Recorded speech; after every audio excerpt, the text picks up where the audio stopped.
എല്ലാവർക്കും നമസ്കാരം. ഞാൻ സക്കീർ ഹുസൈനാണ്. ഇന്ന് ജൂലൈ 20 ഞായറാഴ്ചയാണ്. ഇപ്പോൾ സമയം 8:47. ഇന്ന് അല്പം വൈകിപ്പോയി. ചുരുങ്ങിയ പരിമിതികൾക്കുള്ളിൽ നിന്നുകൊണ്ടാണ് ഇന്ന് വീഡിയോ ചെയ്യുന്നത്. നിങ്ങൾ ആദ്യമായാണ് നമ്മളുടെ വീഡിയോ കാണുന്നതെങ്കിൽ, ഇനി ആദ്യമല്ല കണ്ടിന്യൂ ആയിട്ട് കാണുന്ന ആളാണെങ്കിലും, ഞങ്ങളുടെ ടെലഗ്രാം ചാനലിൻ്റെ ലിങ്ക് ഡിസ്ക്രിപ്ഷനിലുണ്ട്. നിങ്ങൾക്കിപ്പോൾ തന്നെ ജോയിൻ ചെയ്യാം. ഒരു ട്രേഡർക്ക് ആവശ്യമായ അത്യാവശ്യം കാര്യങ്ങളൊക്കെ ഞങ്ങളതിൽ ഷെയർ ചെയ്യുന്നുണ്ട്. നോക്കൂ, നിങ്ങൾക്ക് ഇഷ്ടപ്പെട്ടാൽ സ്റ്റേ ചെയ്യാം, അല്ലെങ്കിൽ ലെഫ്റ്റ് അടിച്ച് പോകാം. നമ്മൾ 4th വീക്ക്, അതായത് ജൂലൈ 4th വീക്ക് മാർക്കറ്റ് എങ്ങനെയായിരിക്കും എന്നുള്ളതാണ് ഇന്ന് ഈ വീഡിയോയിൽ ചർച്ച ചെയ്യാൻ പോകുന്നത്. അതുപോലെ തന്നെ നിഫ്റ്റി 25,000-നും താഴെ ക്ലോസ് ചെയ്തിരിക്കുന്നു എന്നുള്ളൊരു അപകട സൂചന കൂടെ ഉണ്ട്. റിലയൻസ്, അതേപോലെ ICICI ബാങ്ക്, HDFC ബാങ്ക് എന്നിവയുടെ ഏണിങ്സ് റിപ്പോർട്ട് വന്നു. അത് എങ്ങനെയുണ്ട് എന്നുള്ളത് നമുക്ക് നോക്കാം. നിഫ്റ്റിയുടെ സ്ട്രോങ് അല്ലെങ്കിൽ മേജർ സപ്പോർട്ട് ആൻഡ് റെസിസ്റ്റൻസ് ഒക്കെ നമുക്ക് ഈ വീഡിയോയിൽ ചർച്ച ചെയ്യാവുന്നതാണ്. ഓക്കെ, സമയം കളയുന്നില്ല, വീഡിയോയിലേക്ക് പോകാം. നെക്സ്റ്റ് വീക്ക് നമ്മൾ നോക്കുന്നതിന് മുമ്പ് 3rd വീക്കിൽ എന്താണ് മാർക്കറ്റിൽ സംഭവിച്ചത് എന്നുള്ളത് നോക്കണം. അതോടൊപ്പം തന്നെ 3rd വീക്കിൽ സംഭവിച്ചതിൻ്റെ റിഫ്ലക്ഷനാണ് നമുക്ക് 4th വീക്കിൽ അതിൻ്റെ ഒരു 70% എങ്കിലും റിഫ്ലക്റ്റ് ചെയ്യും എന്നുള്ളതാണ് മാർക്കറ്റിൽ എപ്പോഴും. അതുകൊണ്ടാണ് നമ്മൾ പ്രീവിയസ് വീക്കിൽ എപ്പോഴും ശ്രദ്ധിക്കുന്നത്. ഓക്കെ, പ്രീവിയസ് വീക്കിനെ സംബന്ധിച്ചിടത്തോളം ഇന്ത്യയുടെ CPI ഡാറ്റ വന്നിരുന്നു 2.1%. അതായത് കഴിഞ്ഞ 2019 ഇല്ലാതിരുന്ന CPI ഇൻഫ്ലേഷൻ ഡാറ്റ കുറവാണ്. ഒരു ബെറ്റർ ഡാറ്റയാണ് വന്നിരിക്കുന്നത് എന്നുള്ളൊരു പോസിറ്റീവ് ന്യൂസ്. അതോടൊപ്പം തന്നെ ഇന്ത്യയുടെ തന്നെ WPI, അതായത് ഹോൾസെയിൽ പ്രൈസ് ഇൻഫ്ലേഷൻ ഡാറ്റയും വന്നിട്ടുണ്ട്. -0.13% ആണ്. പ്രീവിയസ് 0.39% ആയിരുന്നു. ബെറ്റർ ഇൻഫ്ലേഷൻ തന്നെയാണ്. അതുപോലെ തന്നെ മൺസൂൺ, അതായത് പ്രതീക്ഷിച്ചതിലും കൂടുതൽ മൺസൂൺ നമുക്ക് മഴ ലഭിച്ചതായിട്ട് IMP റിപ്പോർട്ട് ചെയ്തിട്ടുണ്ട്. മറ്റൊന്ന്, ഗ്ലോബൽ മാർക്കറ്റുകളെല്ലാം തന്നെ ആൾ ടൈം ഹൈയിലേക്ക് എത്തി നിൽക്കുന്നു എന്നുള്ളതാണ്. നമ്മുടെ മാർക്കറ്റ് മാത്രം സ്ട്രൈറ്റ് ഡൗണിലേക്ക്, അതായത് ഒരു സമ്പൂർണമായ ഒരു ബുള്ളിഷിലാണ്, ഇപ്പോഴും ബുള്ളിഷ് സെൻറ്റിമെൻറ്റ്സിലാണ് നിൽക്കുന്നതെങ്കിലും, അതായത് 24,700 ആ ഒരു റേഞ്ചിന് താഴെ വന്നാലാണ് ബാരിഷ് മോഡിലേക്ക് നമ്മുടെ മാർക്കറ്റ് നിഫ്റ്റിയെ സംബന്ധിച്ചിടത്തോളം ചേഞ്ച് ആവുകയുള്ളൂ എന്നുള്ളതാണ് എൻ്റെ കാഴ്ചപ്പാട്. ഓക്കെ, അപ്പോൾ അതുവരെ മാർക്കറ്റ് ബുള്ളിഷ്നെസ്സിലാണെങ്കിലും ബുള്ളിഷ് സെൻറ്റിമെൻറ്റ്സിലാണെങ്കിലും സ്ലൈറ്റ്ലി റെഡിലാണ് ക്ലോസ് ചെയ്തുകൊണ്ടിരിക്കുന്നത് എന്നുള്ളതാണ്. ഇത്രയും കാര്യങ്ങളാണ് കഴിഞ്ഞ ആഴ്ച വന്നിരിക്കുന്ന പോസിറ്റീവ് ഘടകങ്ങൾ എന്ന് പറയാനുള്ളത്. ഇനി നെഗറ്റീവ് നോക്കുകയാണെങ്കിൽ ട്രേഡിംഗ് ഡീൽ, അമേരിക്കയും ഇന്ത്യയും തമ്മിലുള്ള ട്രേഡിംഗ് ഡീലിനെ കുറിച്ച് ഇതുവരെ അതിപ്പോഴും അനിശ്ചിതത്വത്തിലാണ്. ഇതുവരെ സൈൻ ചെയ്തിട്ടില്ല എന്നുള്ളതാണ്.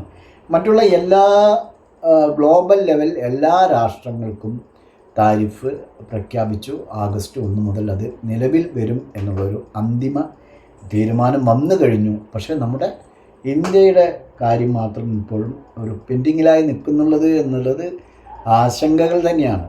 അത് ഇനി താരിഫ് കുറവാണെങ്കിലും കൂടുതലാണെങ്കിലും ഇതൊരു പ്രഖ്യാപനം നടത്തുന്നത് വരെ, അല്ലെങ്കിൽ സൈൻ ചെയ്യുന്നത് വരെ ഒരു ആശങ്കയിൽ തന്നെയാണ് മുന്നോട്ട് പോയിക്കൊണ്ടിരിക്കുന്നത്. അതേപോലെ ICICI bank, HDFC bank, HCL tech എന്നിവയുടെ നിഫ്റ്റി 50-ൽ രജിസ്റ്റർ ചെയ്ത ഈ സ്റ്റോക്കുകളുടെ ഏണിംഗ് റിപ്പോർട്ട്സ് വന്നു. അത്ര ഒരു ബെറ്റർ അല്ല എന്നുള്ളതാണ്. അത് നമുക്ക് വീഡിയോയുടെ അവസാനം കൊണ്ട് ചർച്ച ചെയ്യാവുന്നതാണ്. മറ്റൊന്ന്, FIErsൻ്റെ കണ്ടിന്യൂ സെല്ലിംഗ് ആണ്. അവർ യാതൊന്നും നോക്കാതെ കണ്ടിന്യൂ സെൽ ചെയ്തുകൊണ്ടിരിക്കുന്നു എന്നുള്ളൊരു ബിഗ് നെഗറ്റീവ് ന്യൂസാണ്. US-ൽ നിന്നുള്ള CPI data, consumer price inflation data പുറത്തു വന്നു.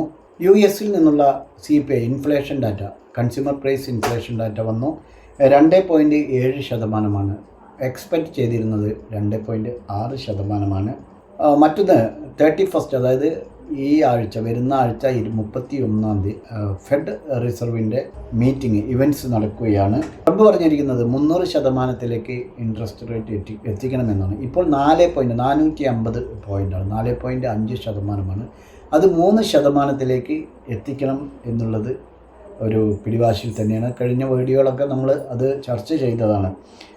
ഏതായിരുന്നാലും എക്സ്പെക്റ്റ് ചെയ്യുന്നത് 25 basis point interest rate cut ചെയ്യും എന്നുള്ളത് തന്നെയാണ്. കഴിഞ്ഞ ആഴ്ച വന്ന ഏണിങ്സ് റിപ്പോർട്ടുകൾ നോക്കുകയാണെങ്കിൽ റിലയൻസിനെ സംബന്ധിച്ചിടത്തോളം ഒരു മിക്സഡ് റിപ്പോർട്ടാണ് വന്നത്.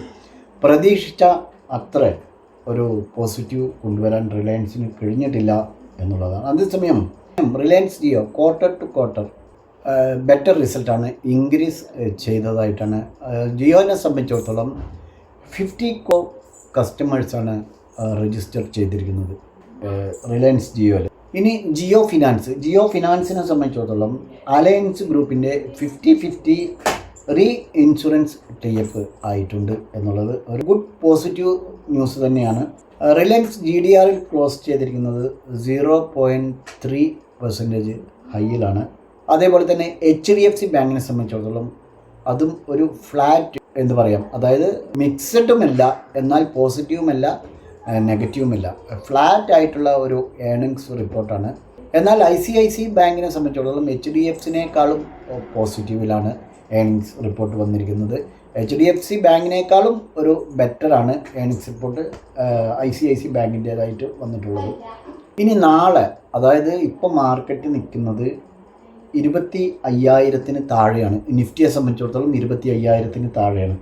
നാളെ നിങ്ങൾ നോട്ട് ചെയ്തോളൂ, നാളെ HDFC ബാങ്ക്, അതേപോലെ തന്നെ ICICI ബാങ്ക്, റിലയൻസ്, ഈ 3 സ്റ്റോക്കുകൾ ഇത് നിഫ്റ്റി 50 ഹെവി വെയ്റ്റ് സ്റ്റോക്കുകളിൽപ്പെട്ടവയാണ്.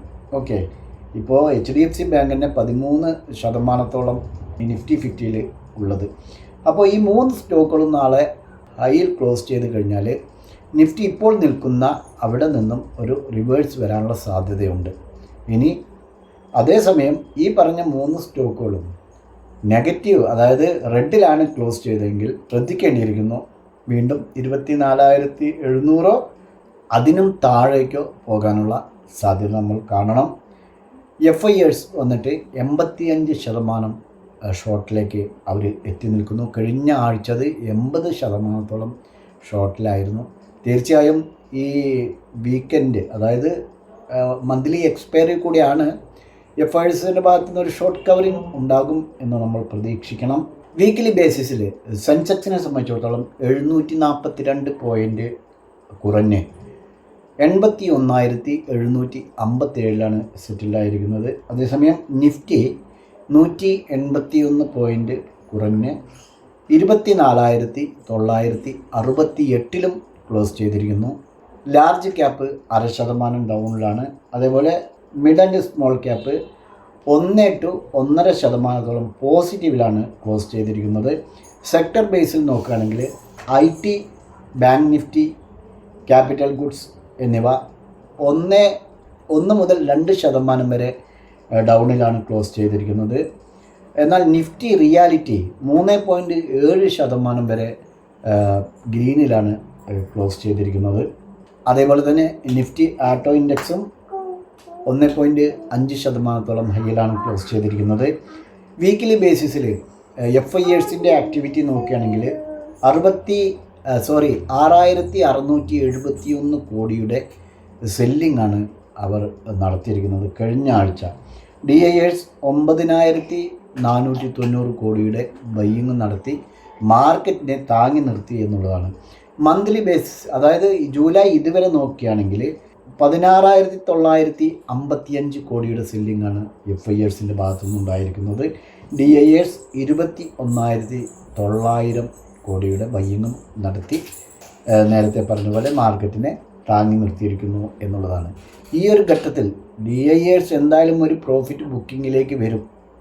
ഓക്കെ, അങ്ങനെ പ്രോഫിറ്റ് ബുക്കിങ്ങിലേക്ക് വന്നു കഴിഞ്ഞാൽ മാർക്കറ്റിൻ്റെ അവസ്ഥ എന്തായിരിക്കും എന്നുള്ളത് നമുക്ക് കണ്ടറിയുക തന്നെ വേണം. FIers തിരിച്ച് വരാത്തോളം കാലം, അതായത് ഇപ്പോൾ കണ്ടിന്യൂ FIers സെൽ ചെയ്തുകൊണ്ടേ ഇരിക്കുകയാണ് എന്നുള്ളതൊരു ബിഗ് നെഗറ്റീവ് പോയിന്റ് തന്നെയാണ്. ഇനി നിഫ്റ്റിയുടെ മേജർ സപ്പോർട്ട് എന്ന് പറയുന്നത് 24,750 മുതൽ 24,700 വരെയാണ്. 24,700 താഴെ പോയി കഴിഞ്ഞാൽ ഒരു വലിയ സെല്ലിംഗ് പ്രഷർ നിഫ്റ്റിയിൽ വരാനിരിക്കുന്നു. അതേസമയം മുകളിലേക്ക് പോവുകയാണെങ്കിൽ 25,300 മുതൽ 25,350 വരെ ഒരു റെസിസ്റ്റൻസ് ലെവലാണ്. 25,350 ക്ലോസ് ചെയ്ത് കഴിഞ്ഞാൽ 25,550 നെക്സ്റ്റ് റെസിസ്റ്റൻസ് ആയിട്ടുള്ളത്. ഇനി അടുത്ത ആഴ്ചയിൽ ഏതൊക്കെ ഇവൻസുകളാണെന്ന് നോക്കിയാൽ മൺഡേ ഒരു പ്രത്യേകിച്ചൊന്നുമില്ല. പിന്നെ ചൊവ്വാഴ്ചയാണ് ട്യൂസ്ഡേ ജൂലൈ 22 വൈകുന്നേരം 6 മണിക്ക് USA ഫെഡ് ചെയർപേഴ്സൺ ജെറോം പവലിൻ്റെ സ്പീച്ചുണ്ട്. പിന്നീട് ബുധനാഴ്ച ഇവൻസുകളൊന്നുമില്ല. വ്യാഴാഴ്ചയാണ് 24 July 24 5:45 PM ECB interest rate decision വരുന്നുണ്ട്. 2.15 നിലവിൽ. എക്സ്പെക്റ്റ് ചെയ്യുന്നത് 2.15 തന്നെയാണ്. അത് മാറ്റമില്ലാതെ കണ്ടിന്യൂ ആവും. ഇതിൽ പ്രത്യേകം ശ്രദ്ധിക്കാനുള്ളത് ഫെഡറൽ ചെയർപേഴ്സൺ ജെറോം പവലിൻ്റെ സ്പീച്ച് മാത്രമാണ്. അപ്പോൾ ചൊവ്വാഴ്ചയും വ്യാഴാഴ്ചയും 2 ഇവൻറ്റ്സ് മാത്രമേ ഉള്ളൂ. ഇനി നമുക്ക് നെക്സ്റ്റ് വീക്ക് വരാനിരിക്കുന്ന ഏർണിങ്സ് റിപ്പോർട്ടുകളുടെ കമ്പനി ഏതൊക്കെയാണെന്ന് നോക്കാം. 21 ജൂലൈ അതായത് നാളെ അൾട്രാടെക് സിമെൻറ്റ്, സൊമാറ്റോ. മറ്റന്നാൾ ചൊവ്വാഴ്ച Dixon, Colpal, Paytm. 23 July Wednesday Infosys, Tata Consumer, doctor Reddy, Bajaj Housing Finance, Coforge. ഇനി 24 July Thursday Bajaj Finance, Nestle, SBI Life, Canara Bank, Indian Bank, KVB, UTI AMC. 6-7 കമ്പനികളുടെ ഏർണിങ്സ് റിപ്പോർട്ടാണ് വ്യാഴാഴ്ച വരാനിരിക്കുന്നത്. പിന്നെ വെള്ളിയാഴ്ച ബജാജ് ഫിൻസർവ്, ബാങ്ക് ഓഫ് ബറോഡ, സിപ്ല. വെള്ളിയാഴ്ച 3 കമ്പനികളുടെ. ലാസ്റ്റ് സാറ്റർഡേ 26 ജൂലൈന് Kotak Bank, IDFC First Bank, CDS. അപ്പോൾ ഇത്രയും കമ്പനികളുടെ ഏർണിങ്സ് റിപ്പോർട്ടാണ് നെക്സ്റ്റ് വീക്ക് വരാനുള്ളത്. ഇനി നമ്മൾ ടെക്നിക്കലി നോക്കുകയാണെങ്കിൽ ചാർട്ടിലേക്ക് വരുമ്പോൾ ഇത് നിഫ്റ്റിയുടെ 1 ഡേ ടൈം ഫ്രെയിമാണ്. നമ്മൾ പറഞ്ഞ ഒരു സ്ട്രോങ് സപ്പോർട്ട് എന്ന് പറയുന്നത് 24,750 to 24,700 ഈ ഒരു റേഞ്ചാണ്. ഇതിന് താഴെ വീഴുകയാണെങ്കിൽ തീർച്ചയായും നമുക്ക് ഒരു സെല്ലിംഗ് പ്രഷർ പ്രതീക്ഷിക്കണം. അതല്ല, നമ്മൾ നേരത്തെ പറഞ്ഞ രൂപത്തിൽ HDFC ബാങ്ക്, അതുപോലെ ICICI ബാങ്ക്, റിലയൻസ്, ഈ 3 ഹെവി വെയിറ്റ് സ്റ്റോക്കുകളുടെ പെർഫോമൻസ്, അതായത് ഗ്രീനിൽ ഓപ്പൺ ചെയ്ത് ഇനിയിപ്പോൾ റെഡിലാണ് ഓപ്പൺ ചെയ്യുന്നതെങ്കിലും ഗ്രീനിൽ ഹൈയിൽ ക്ലോസ് ചെയ്താൽ ഇവിടെ നിന്നൊരു റിവേഴ്സ് വരും എന്ന് നമുക്ക് പ്രതീക്ഷിക്കാം. അങ്ങനെ വരികയാണെങ്കിൽ നെക്സ്റ്റ് നമുക്കൊരു ഫസ്റ്റ് റെസിസ്റ്റൻസ് ആയിട്ട് 25,150, സെക്കൻഡ് 25,250. ഈ 25,250 എന്നുള്ളതൊരു ക്രൂഷ്യൽ റെസിസ്റ്റൻസ് ലെവൽ തന്നെയാണ്. അതിന് മുകളിലേക്ക് പോകുകയാണെങ്കിൽ 25,350 വരെ പോകും. 25,350 വരെ പെട്ടെന്ന് തന്നെ ഇവിടെ നിന്ന് റിവേഴ്സായാൽ കയറാനുള്ള സാധ്യതയുണ്ട്. 25,250 വരെ എന്തായാലും സഡൻലി പെട്ടെന്ന് വരും. കഴിഞ്ഞ ആഴ്ചയൊക്കെ സംഭവിച്ചതുപോലെ വരാനുള്ള സാധ്യതയുണ്ട്. ഇത് 15 മിനിറ്റ്സ് ടൈം ഫ്രെയിമാണ്. നമുക്ക് നാളെ ട്രേഡ് ചെയ്യണമെങ്കിൽ ഇപ്പോൾ ഇവിടെ നിന്നും ഒരു റിവേഴ്സൽ കാണിക്കുന്നുണ്ട്. അതായത് സപ്പോർട്ട് എടുത്ത് മുകളിലേക്ക് വരുന്ന രൂപത്തിലുള്ള ഒരു സെൻറ്റൻസിയാണ് കാണിക്കുന്നത്.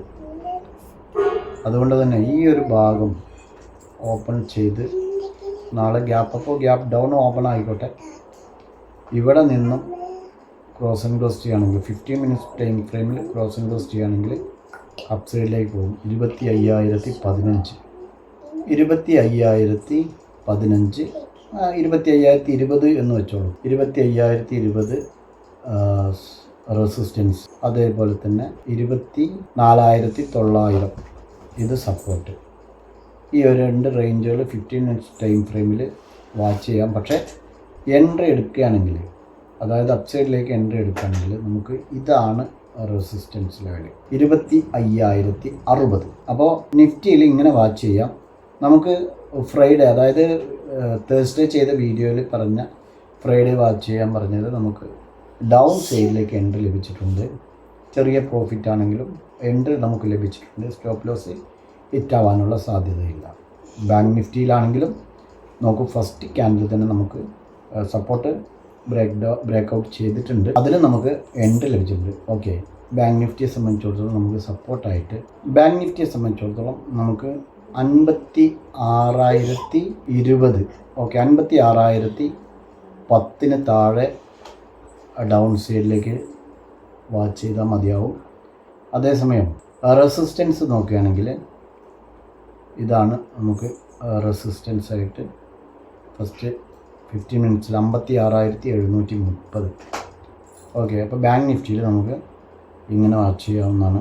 സെൻസെക്സിലേക്ക് വരുമ്പോൾ നമുക്ക് ഫ്രൈഡേ പ്രോഫിറ്റ് ബുക്ക് ചെയ്യാൻ കഴിഞ്ഞിട്ടുണ്ട്. നമുക്ക് ഡൗൺ സൈഡിലേക്ക് 81,600 താഴെ എൻട്രി എടുക്കാനുള്ള ചാൻസ് ഉണ്ട്. അതേസമയം റെസിസ്റ്റൻസ് 82,170. അപ്പോൾ സെൻസെക്സിൽ ഇങ്ങനെയും വാച്ച് ചെയ്യാം. ഈ 3 ഇൻഡെക്സുകളും നിങ്ങളുടെ ട്രേഡിംഗ് പ്ലാറ്റ്ഫോമിൽ ആഡ് ചെയ്യുക. നാളെ ഈ സപ്പോർട്ട് ആൻഡ് റെസിസ്റ്റൻസ് ലെവലുകൾ ബ്രേക്കൗട്ട് ചെയ്യുന്നുണ്ടോ എന്നുള്ളതൊന്ന് നോക്കുക. ഞങ്ങളുടെ വീഡിയോ എഡ്യൂക്കേഷൻ പർപ്പസിന് വേണ്ടി മാത്രമാണ്. നാളെ നല്ലൊരു പ്രോഫിറ്റബിലിറ്റി ആവട്ടെ എന്ന് ആശംസിച്ചുകൊണ്ട് നിർത്തുന്നു. ബൈ.